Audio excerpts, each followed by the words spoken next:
সবাইকে creative engineer পক্ষ থেকে শুভেচ্ছা স্বাগতম। প্রিয় দর্শক, আমরা আমাদের একটি ডুপ্লেক্স বিল্ডিংয়ের প্রায় 2000 স্কোয়ার ফিট একটি ছাদ আমরা কাস্টিং করছি। কাস্টিং করার পূর্বে দেখতে পাচ্ছেন আমরা প্রস্তুতিমূলক অনেকগুলো কাজ করে নিয়েছিলাম।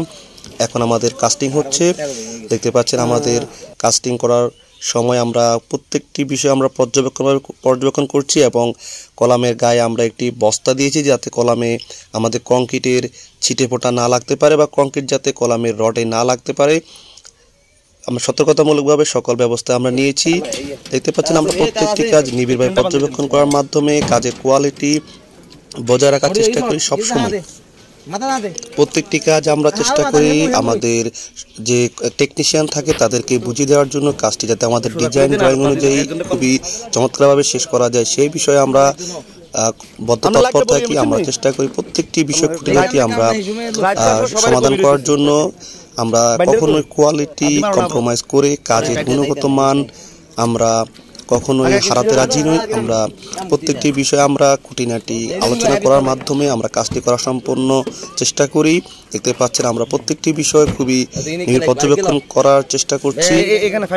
আমরা ঢালাই করার সময় কী কী বিষয় খেয়াল রাখতে হবে সেই বিষয়গুলো আমাদের টেকনিশিয়ানদের আমরা বলে দিচ্ছিলাম। কীভাবে আমাদের কাজটি মাল ফেলতে হবে, কীভাবে লেবেলিং করে আসতে হবে। দেখতে পাচ্ছেন খুব অসাধারণভাবে আমরা লেবেলিং করে পাট্টা মেরে চলে আসছি।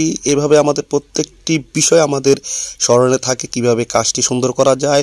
আমাদের বায়োবেটিং থেকে শুরু করে কিভাবে মাল আমাদের পরিবহন কিভাবে ফেলানো হবে সবগুলো আমরা আমাদের টেকনিশিয়ানদের বলে দিই কিভাবে কাজটি করতে হবে এবং করলে কিভাবে কাজের গুণগত মান বজায় থাকবে সেই বিষয়ে আমরা সবসময় ইনস্ট্রাকশন দিয়ে থাকি। অর্থাৎ কাজের গুণগত মান রক্ষা করার জন্য আমরা সর্বোচ্চ পরিমাণ চেষ্টা করে থাকি কিভাবে কাজটিকে গুণগত মানকে সুন্দর রাখা যায় সেই বিষয়ে আমরা সবসময় চেষ্টা করে থাকি। দেখতে পাচ্ছেন আমাদের কাস্টিং কত চমৎকার হয়েছে। অসাধারণ লেবেলিং করে ওয়াটার স্লোপ মেনটেন করে আমরা এই কাস্টিংটি করেছি। খুব চমৎকার হয়েছে কাস্টিংটি। আসলে একটি কাজ সুন্দর করতে হলে সকলেরই একটি সংঘবদ্ধ একটি প্রচেষ্টা থাকা প্রয়োজন। এর ফলে আমরা চমৎকার একটি কাজ উপহার দিতে পারবো। ধন্যবাদ সবাইকে।